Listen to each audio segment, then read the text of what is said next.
You just realized your business needed to hire someone yesterday. How can you find amazing candidates fast? Easy. Just use Indeed. Stop struggling to get your job post seen on other job sites. With Indeed sponsored jobs, your post jumps to the top of the page for your relevant candidates, so you can reach the people you want faster. According to Indeed data, sponsored jobs posted directly on Indeed have 45% more applications than non-sponsored jobs. Don't wait any longer. Speed up your hiring right now with Indeed. And listeners of this show will get a $75 sponsored job credit to get your jobs more visibility at Indeed.com/ARTS. Just go to Indeed.com/ARTS right now and support our show by saying you heard about Indeed on this podcast. Terms and conditions apply. Hiring? Indeed is all you need. Join us and unwind with a good book. Welcome to Relaxing Reads. Hi, Deb. How are you? I'm very well. How are you? I'm good. Hello. Hi, Tanya. Hello. Hi there. Hi, Gang's guys. all here. Gang's all here. I recognize that I have my shirt on backwards. I've got the tag in front of me. I noticed, as I was rushing around in the morning, I'm like, it's just one of those, flowy, loose shirts that, could hang over, the shoulder at times, wherever it falls, fine. But I was looking at it, groggy eyes this morning. I'm like, something looks a little off in the back there, but whatever. It's not a big deal. I'm not going to see anybody. It's just coming into the studio and that's it. And then just before I left to come back here, I'm like, what is that line down the front of my top here? And so it's a line. And then I looked, I'm like, oh my God, there's a tag in the front. Why is that in the front? Don't feel bad. I do that more than you can know. And my husband's always like, do you not know how to put your clothes on? And I was like, sometimes you're just running out the door, okay? Oh my God. Oh my God. I haven't done that in a while. And maybe it happens to me more than I actually notice as well. But I felt something just a little off. To that end, Deb, I actually have a summer dress that I wear it's sleeveless. It's like a shift, and I wear it with a little sweater, but I actually wear it backwards because I like the way it looks. Oh, do you? Because it's sort of got a lower neckline in the front, and I'm like, I'm not always a lower neckline girl. And so I'm like, I kind of like it closer. I like that line better, so I wear it backwards. There should be more outfits like that take you from day to night. In the office, you've got a higher top, and then when you go out, you can reverse it, and maybe it's a bit lower. I never thought of that. Oh, there you go. There's a You're business right. idea. There's a business idea. Like the split personality, this side of me is painted for, the workplace, and this is, wine time. That's so funny. All right, are we ready to talk some Jasmine and Jake Rock the Boat? Oh, I do believe. All right. We are. We're ready. Okay. We're ready. Hi, it's Deb in Halifax. And it's Simone in Vancouver. Hey, it's Tanya in Edmonton. Our latest read, Jasmine and Jake Rock the Boat by Sonya Lalli, is about romance on the high seas. There's actually a lot more to this romantic adventure between two childhood friends. Jasmine is newly single as she boards a cruise ship for seniors with her parents as she tags along on their vacation unknowingly. What seemed to be the perfect relationship with Brian hit the rocks, meaning she has to face her parents and their friends who've always been a little judgy. Despite a successful career and love life for a moment, Jasmine has had a bad reputation after a long history of striving for perfection in the eyes of these people only to fall short. The only person her age on the boat just happens to be her longtime nemesis since childhood, Jake Dhillon. She has always thought of him as the arrogant, perfect Indian son, and Jake has always thought Jasmine was too wild for him. So how will time alone in close quarters work out for them as they travel to Alaska? And might they find a relationship worth fighting for? It's fun. There are evolving relationships, family, culture, and warmth among the chaos. So, anybody want to go on a seniors cruise? You know what? I have never been on a cruise, and my mom, who is a senior, loves to cruise. So I think as I age, it's looking more and more appealing. Yeah. I've never been one to put it on my to-do list either. I did go on a cruise, my goodness, back in the 80s. And I went with a coworker of mine. And we flew to New York and we went to Bermuda. It was the first time I'd done it. It was cool. And she was a lot older than me. So I guess she wasn't a senior then, but I was like early 20s. Yeah. So fun. I think that's probably the appeal as you're older too. It's just easy. You get on the boat and then you get to get off. They take you to usually the point of entry at a different country. So you kind of get off the boat. You're right in the tourist section. Then you get on. Whereas I think as you're older, if you're going to other places and then you got to find, like an Uber or a taxi to get you around and do all that. Like maybe this is just the easy way to do it. Yeah, exactly. And everything's right there. Like on the boat, you don't have to worry about, traveling to, I guess it could be a really big boat as well, but everything is so convenient just around the corner from you. I really have a thing for seniors, actually. I really love older people. I do. I just think because they're just like, they don't mince words, Yeah. Like they do not, they're just very, and they're wise. And I love elderly people. I would totally go on a cruise. Too. I would be, absolutely. And I think we're at that point where it's like a cruise with like people partying and being loud and obnoxious in clubs and dance parties. Like we're kind of not there anymore. And then so the next one would be to be around people who, seniors just, they don't care. They're just enjoying their life. They're taking it all in, and it would be enjoyable to be on something like that for sure. Yeah, definitely. If we had one night of dancing, I think that's good. Yeah. Like the dancing that Jasmine and, yes. and that dance scene, that was like, something. Ooh, that was pretty hot. That was pretty hot. It was, wasn't it? Am I getting ahead of myself? We haven't even Are we getting all hot flashes now? Yeah, no kidding, right? I really, I started this book late, but then I couldn't put it down, and I just really loved. I liked the easy banter between Jake and Jasmine. They were kind of like they'd take digs at each other, and she'd be like, "I used to babysit you," because he's younger, right? She's 33, and I think he's like about 2-3 years younger. I think than 28. Than her. And I think wasn't he like 5 years younger? Is he 28? Yeah, I think so. Was it 5? Okay, yeah. So that's kind of a different thing for this novel because most of the guys are older. So she's older, she's wild, but I actually don't, I think she was just living her life. And I felt at times I had some parallels with her in my own life, how I've lived my life. And, I'm not married, and I did go out with a bunch of guys, and I never had kids. So I kind of feel her pain a little bit when she feels misunderstood. And especially that scene, I think she was at a party and she was 15 and she got kissed by that guy in college. And she was sort of like, I was just being a normal teenager. But people were judging her for that. And I felt for her so many times throughout the book. Like she was just really misunderstood. And anyway, very, very judgy, as you said before, Deb, very judgy of her life, I thought. So it's kind of. I really liked her too. I loved her character. And there were definitely some times where she was a little hot-headed or feisty or fiery. But I think unfortunate, having been judged early on, like a lot of girls are. She talks about it, and he talked about it, how unfair it is to be, a guy and doing the same thing, but never being judged, and that's just what they do. But a girl has to be a certain way in a certain element, in a certain environment, and that's it. No questions asked.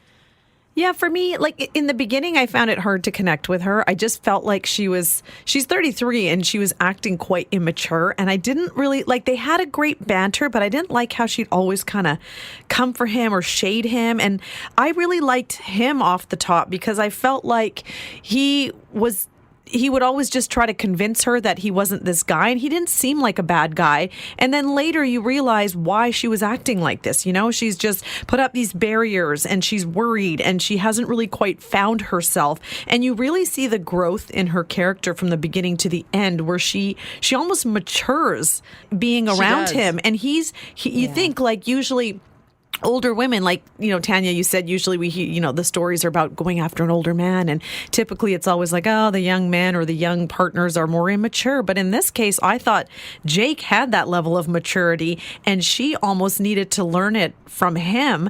And I'm glad he never gave up on her because she was just like ice cold to him at times.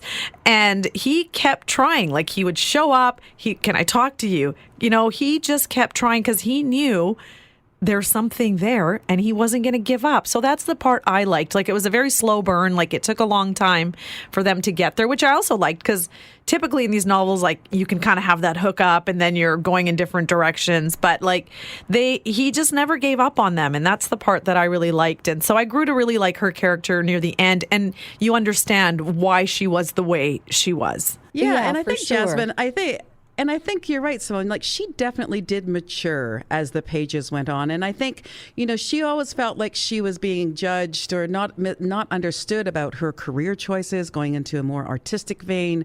And then, Jake was the one who said, well, like my dad doesn't really get the fact that I like to dance and I want to be a lawyer because he just, his two brothers are like sporty guys, right? And he always feels this disapproval from his dad that he's not that guy. He's this other guy. So she kind of went, oh, so you're kind of like me. You're kind of misunderstood too. So I felt like she learned a little bit there from him. Like you said, he's the teacher in this book almost.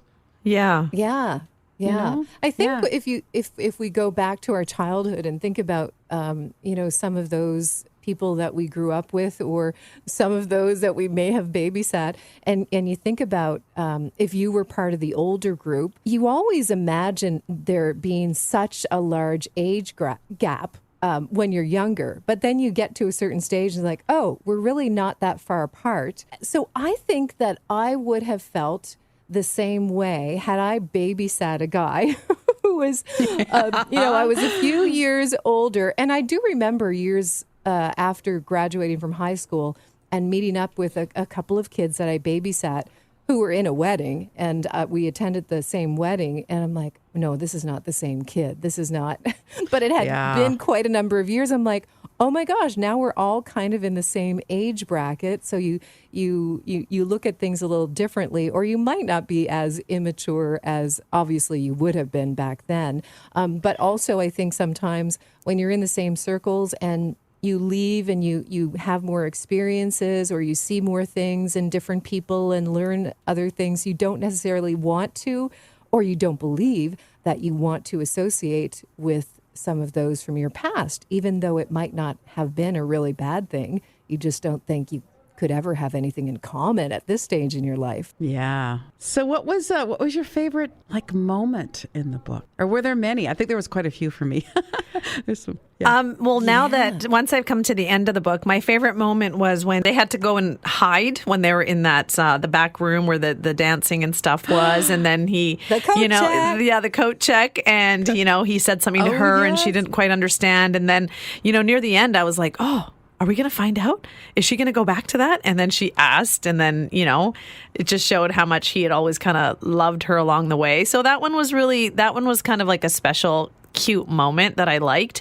And then I don't know, I loved her moments with Ethan, the doctor on board. Yes. Yeah, I really liked the friendship they kind of had, and they kind of got each other, and she couldn't speak to her parents or the other aunties on board about what she was feeling, and her sister, the cell service. So it was like nice that she was able to develop this relationship, and kind of have these onboard therapy sessions to help her navigate it. Well, and I think, and Ethan, I'm glad you mentioned him, because I thought that he was sort of, he brought up something that was, I felt, sort of a theme for the book, as did one of her aunties. And I wrote it down actually because it was very poignant for me. And Ethan said to her, he says, act intentionally in your life. And he just floated along. So when his marriage ended, he understood that the reason why it ended was because he didn't know what he wanted from the very beginning. And I just like the fact that, I just went to my nephew's grad, and a lot of the stuff in those grad speeches were, the key to happiness is to find a purpose. find a purpose, right? And it's the same thing that Ethan is saying. Find intention in your life, because you have no one to blame if you end up in a place that you didn't want to be, because you actually didn't figure out where you wanted to be in the first place. And I thought those were really important words for Jasmine to hear, especially with Ethan, because she felt so, not with Ethan, sorry. Yeah, Ethan, that she just felt so comfortable with him. And those words were like, yeah, exactly. Ethan. Yeah. Also, is it Uma Auntie? Mm-hmm. The one she was rooming with. Yeah. Yes, the one she was rooming with, and I really loved what she said too. She said, towards the end of the book, she's like, it doesn't matter what I think or even what another thinks. What matters, Jasmine, is what you think. And only once you accept yourself will there be any hope of others accepting you. And that, again, is another thing. It's like, figure out who you are. Sometimes it takes a long time on this journey of life to figure it out. But I felt like there were little points in the book, and perhaps when we speak with the author, that we can talk about that too, like those things that she was making. And maybe she had issues in her life where she needed to sort of go do a check on herself, going, what do you want? What do you want? Do you like yourself? Do you like where you're going? Do you know, all that kind of stuff. But then beyond all of that, I do have to say, like, the shower scene. I'm doing a 360, but that shower scene, I mean, I've always wanted to jump in the shower with a guy with all my clothes on. I've never done it. Hey, never say never. That's part of the self-discovery, right? You're right. You're so right. Anyway, enough. Deb, what did you think? Oh, no. Amen to all of that. Tanya, this guy's going to be like, you can take them off, right? You can be like, no, this is the way I want to do it because I read it in a book. I read it in a book. It's this or nothing. No, but the comments you had about, constantly, like learning to know who you are. And I think every day, like as we grow and we evolve, we learn more about ourselves. And I feel like, now me being in my 40s, like every morning I wake up and it's kind of one of those things where I wake up thinking like, okay, I want to set the tone for the day. I want to be positive. I want to do good. I want to feel happy today. And I want to kind of do something for myself.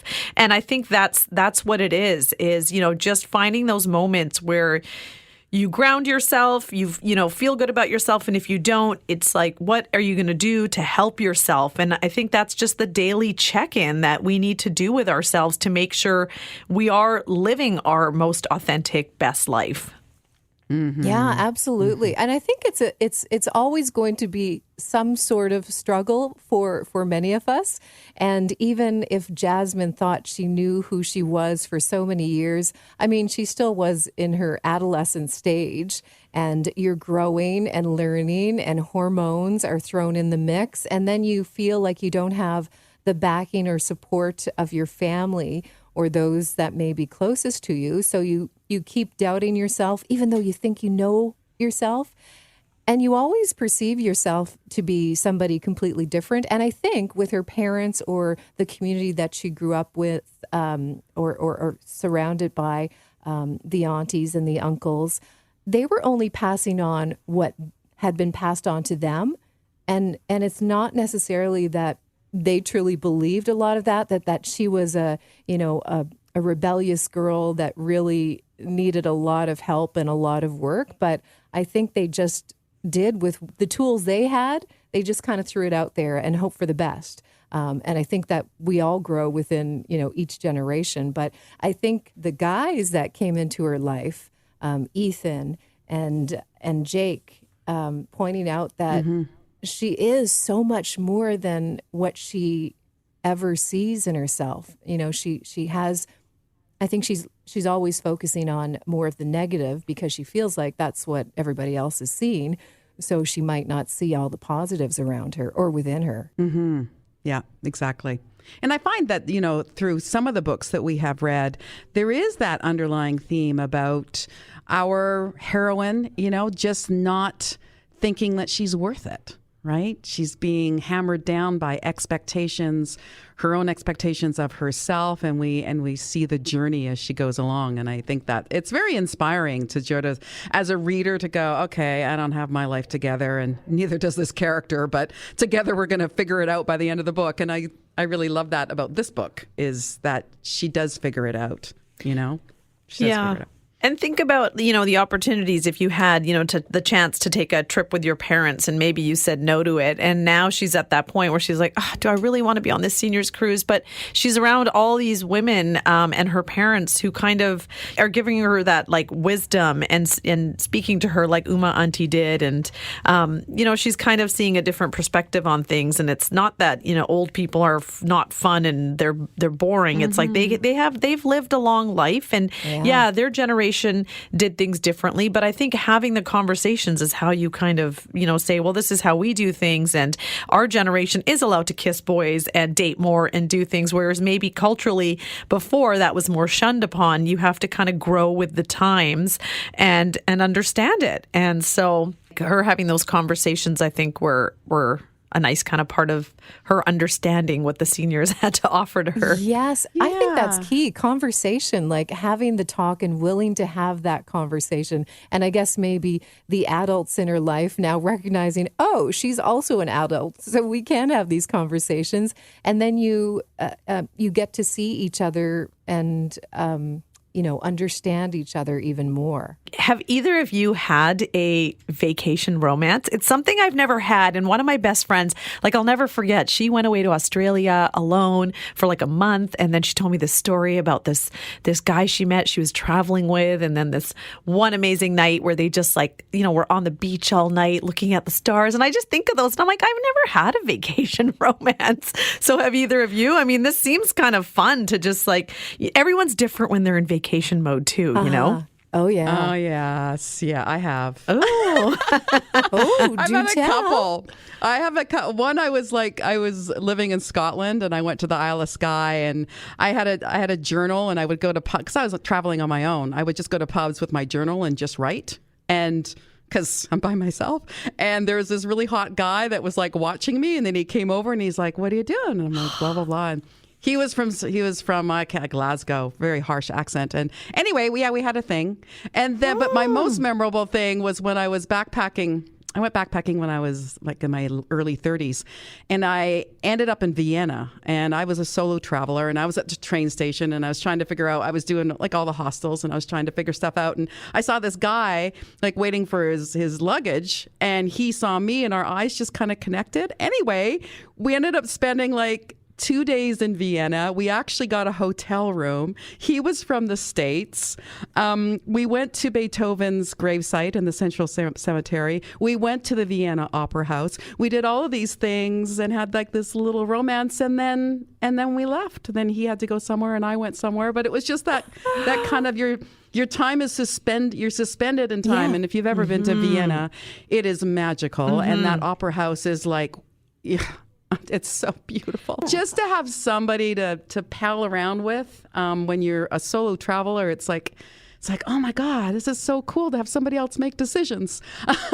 And we splurged for a hotel, like I said, which if you've ever backpacked, having a hotel is pure bliss. Luxury. Yeah. No Luxury. kidding. So Wow. that was me. What about Deb? What about you?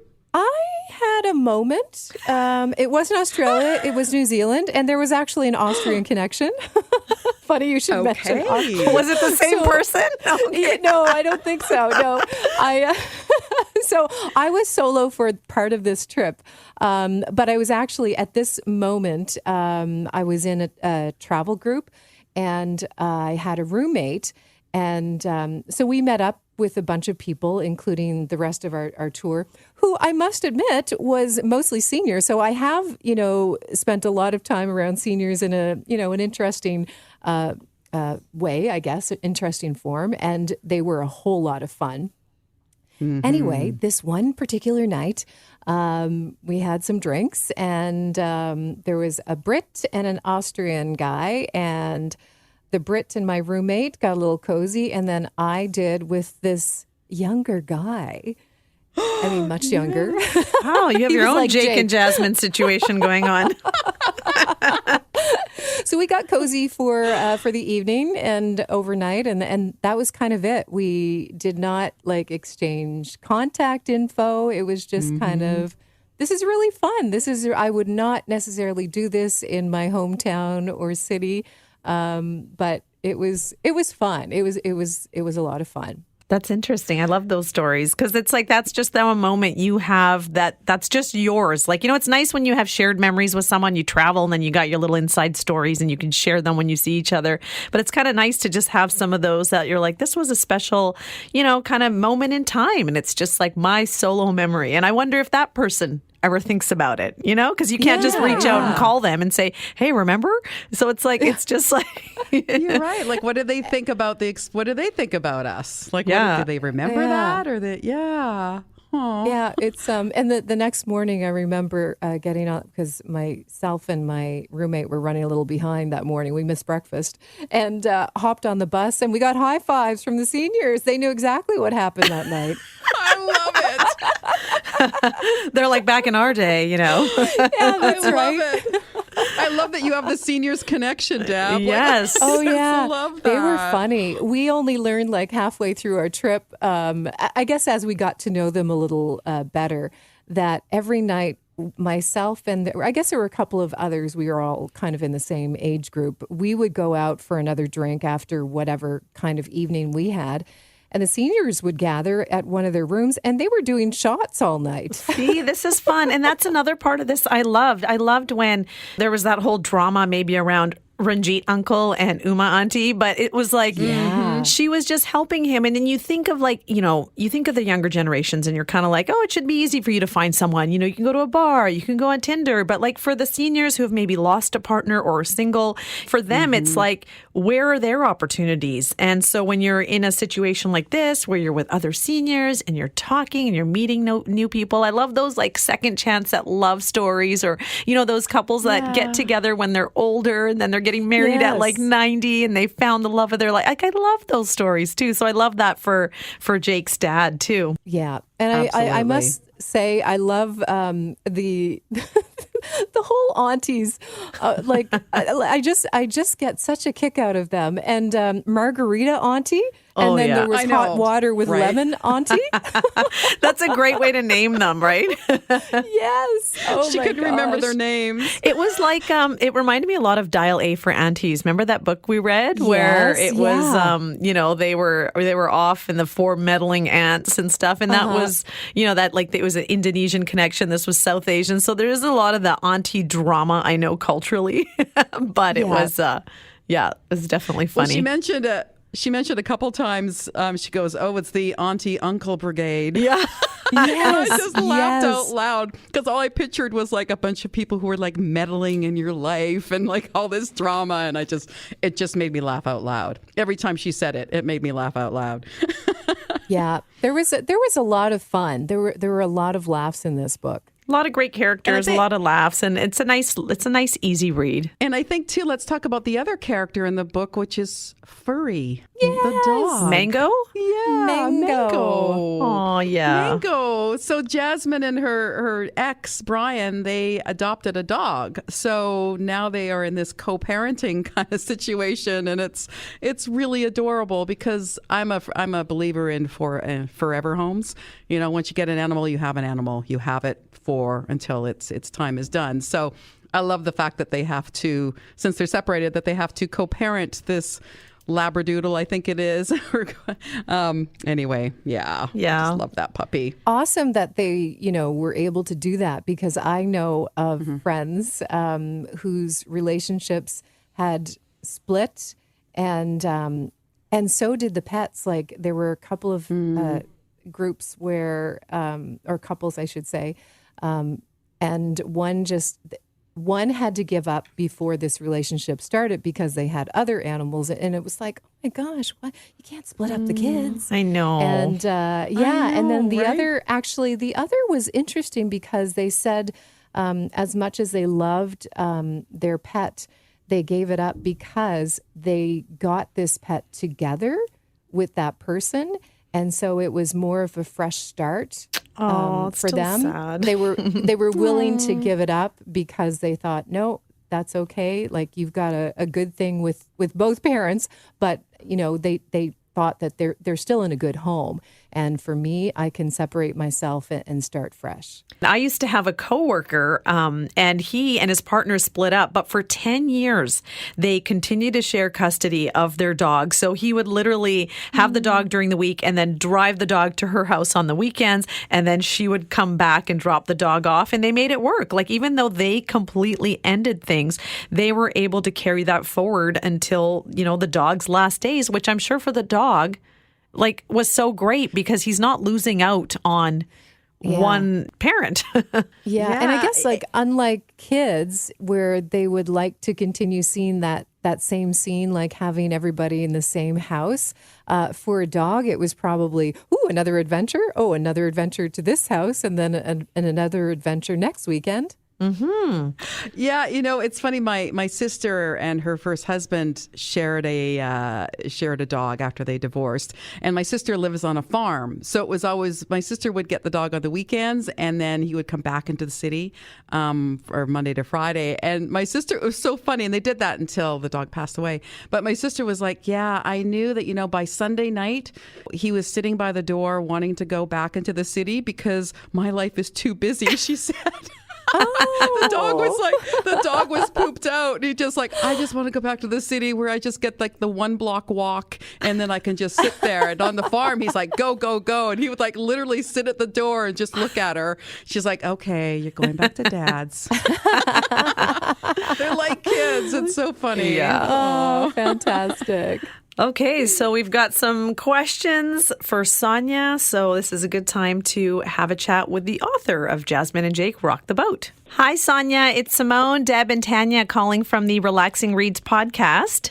Hi, how are you? Good. How are you? Thanks for calling. We just wrapped up our discussion of Jasmine and Jake Rock the Boat, and we all really enjoyed it. Oh, thank you so much. Sonya, we absolutely did love Jasmine and Jake Rock the Boat. A whole lot of fun, a whole lot of questions.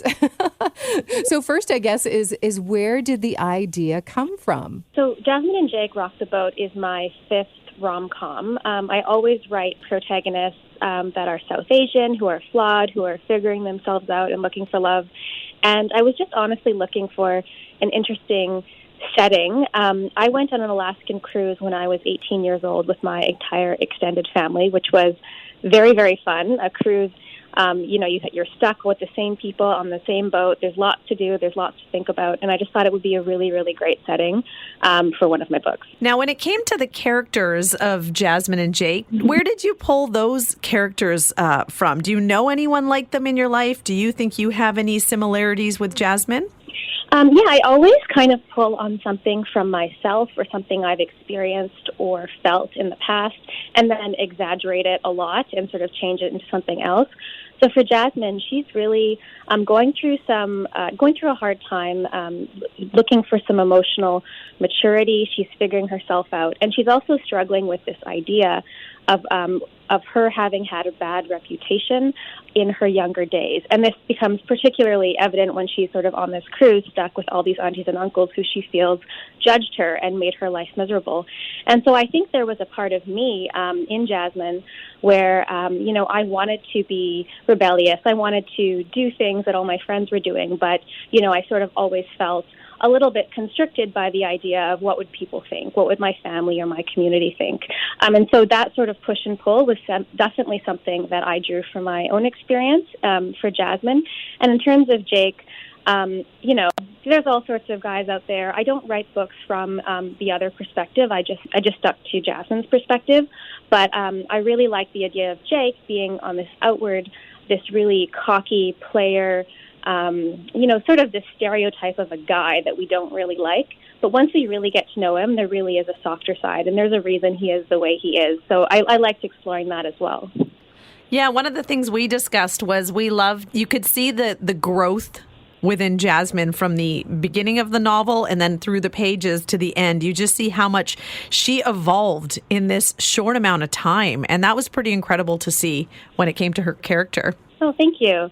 Yeah, I love the idea of the journey of self-love being a part of the journey towards love. I sort of I'm a bit corny, and I really truly believe that, once we really love ourselves, that's when we can really accept the love of other people and really, give them that love back. And so, obviously, this is fiction. It was a short amount of time. In real life, growth journeys probably take years and years and lots of mistakes along the way. But I definitely wanted to try and reflect what I think a lot of people go through in sort of finding their partner. Yeah, and Jasmine is so relatable. Like I think she's perfectly imperfect, and I think we all strive for some level of perfection. And in reality, is there really such a thing? But I think that everybody that picks up this book and reads and finds out more about Jasmine, I think, is definitely going to relate on some level. Oh, thank you. Yeah, I hope so. That was definitely part of my goal, especially with social media. I think there's so much curation in our image and how we perceive other people perceive us.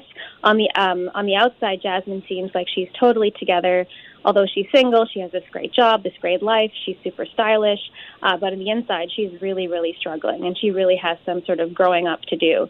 And that's not really reflected on social media, or even with often people close in our lives. That's not something we allow everyone to see. And I think that's often a universal experience. Absolutely. This is Tanya in Edmonton, Sonya.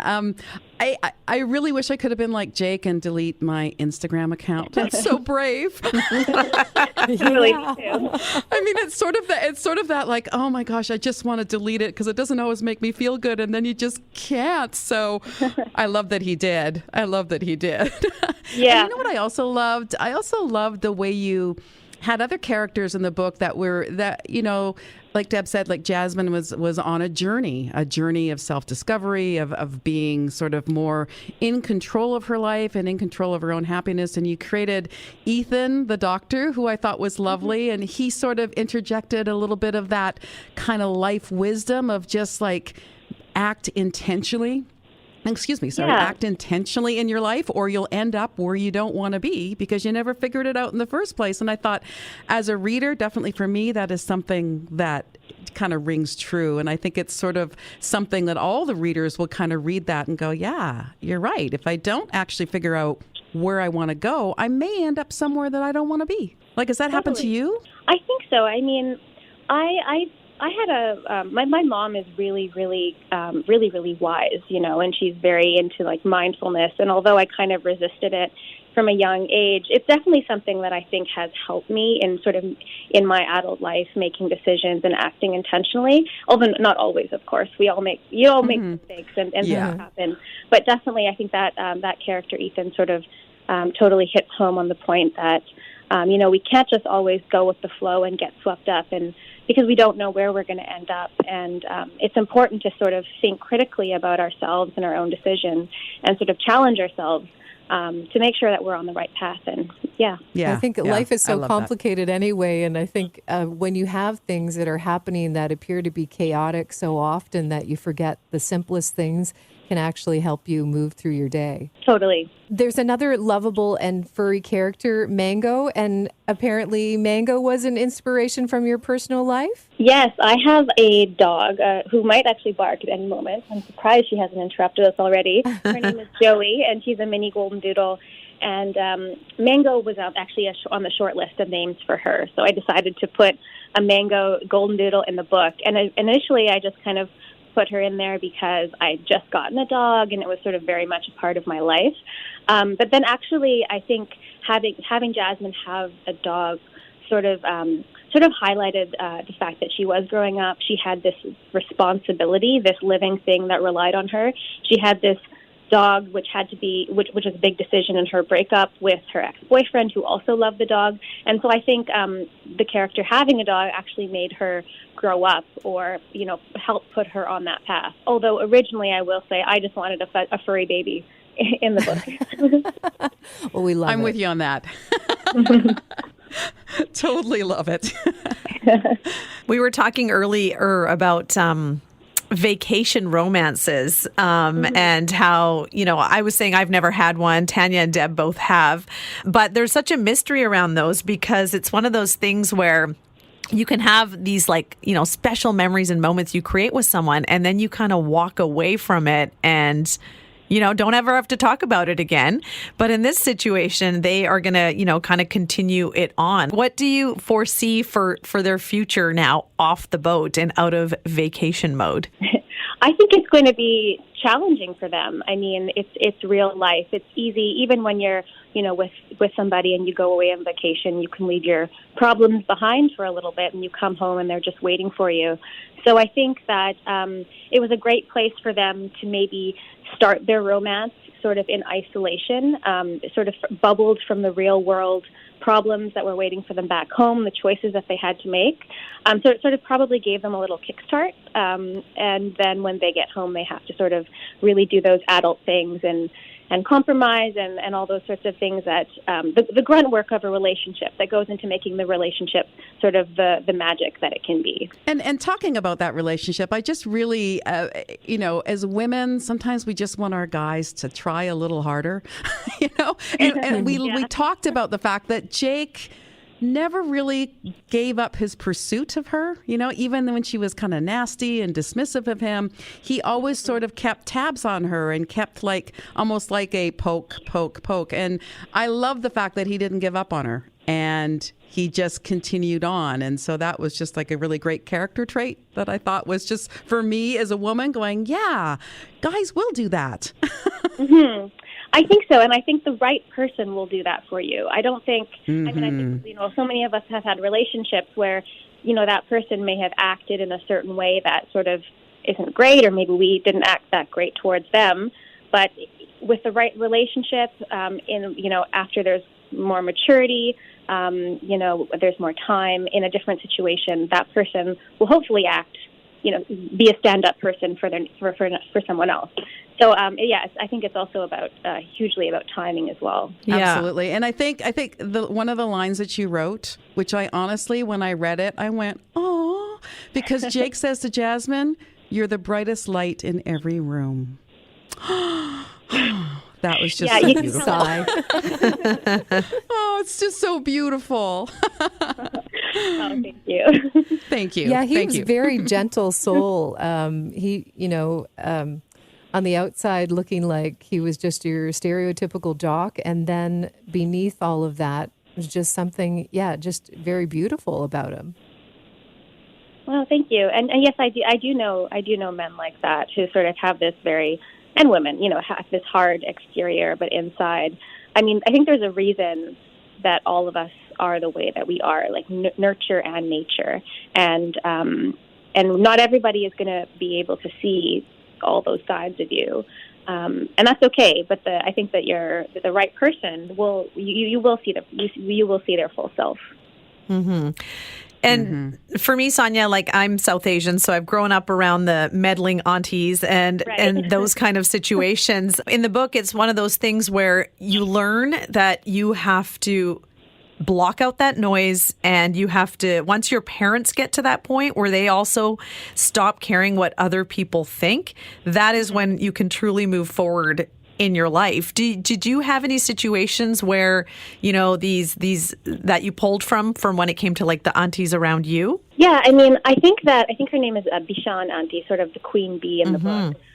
She was sort of a caricature for me. I mean, although we do see her growth later and we see the reason that she is the way she is, I think she has come to represent Jasmine and also to me sort of all the badness, all the negativity, the judgment, sort of these stereotypes about auntie culture. But in the same vein, there is Uma Auntie and all these other aunties who are very, very lovely and very warm and support Jasmine. And Jasmine has sort of painted everyone with the same brush. And then she comes to realize that, they are not all this way. And for me, I think I actually had a very, very good experience in that my South Asian community growing up in Saskatoon was quite progressive at the time. And there was stuff, I'm sure, but my family, my immediate family, I was isolated from it because they were very, very good about all of that stuff that Jasmine went through. And although I don't know the full extent of what really happened because my parents were quite progressive. And no, they weren't perfect. And yes, they were very, very strict. And I was told I wasn't allowed to date until I was married. It was still that I still felt like I really had a very good upbringing, and I was able to sort of view all these other things that were happening in context while not facing the sort of struggle and the consequences personally. So I was very lucky that way. Yeah, and you mentioned Bishan, Auntie, and, the queen bee. And it's, that was one of the big things is we had a lot of characters in this book. And in their various situations, you see the growth of Uma Auntie and her giving her wisdom. You see Ranjit Uncle looking to move on. You see Queen Bee finally learning to be more acceptive. You see Jake's growth and Jasmine's growth. So that was, that was really nice to see throughout the book is where you kind of start from, and then when you do take that look at yourself, where you can get to if you just continue to work on yourself.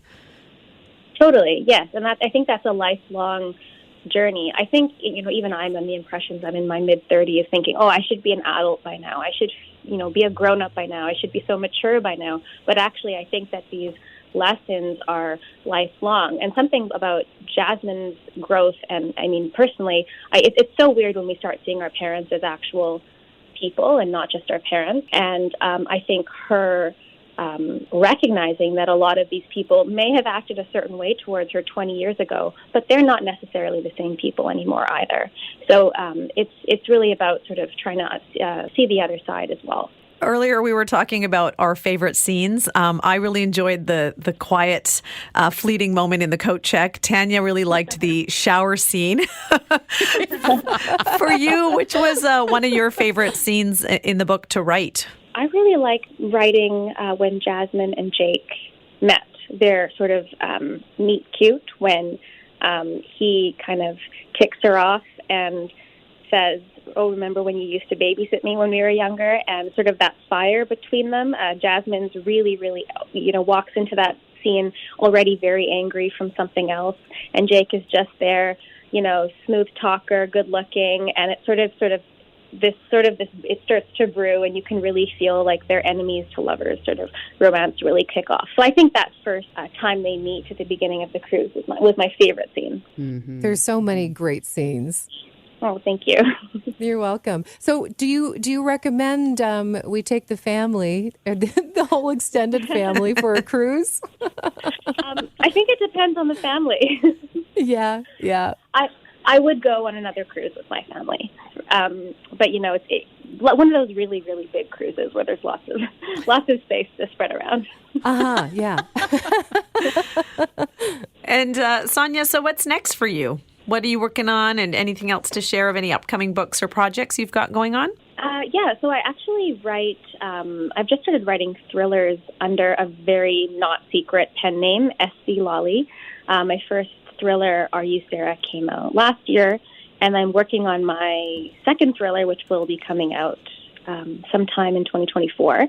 So that's pretty exciting. It's very, very different. Instead of people falling in love, there's people getting murdered. So quite a yeah, a little different headspace. That's a little different. That could be a whole different kind of cruise. Yeah, totally. Yeah, and so I still sort of talk about different themes, and I still feature a South Asian protagonist, but yeah, very different sort of book. So that'll be my next project.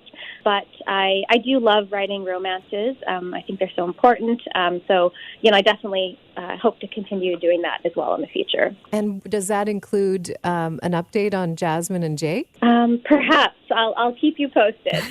Oh, good. Looking forward to that. Thank you so much, Sonya, for your time today. We thoroughly enjoyed the book, and we look forward to your next reads. Oh, thank you so much for having me on. I really appreciate it. Bye. Take care. Bye. Thank you for kicking back and relaxing with us. We hope you'll join us again on Relaxing Reads.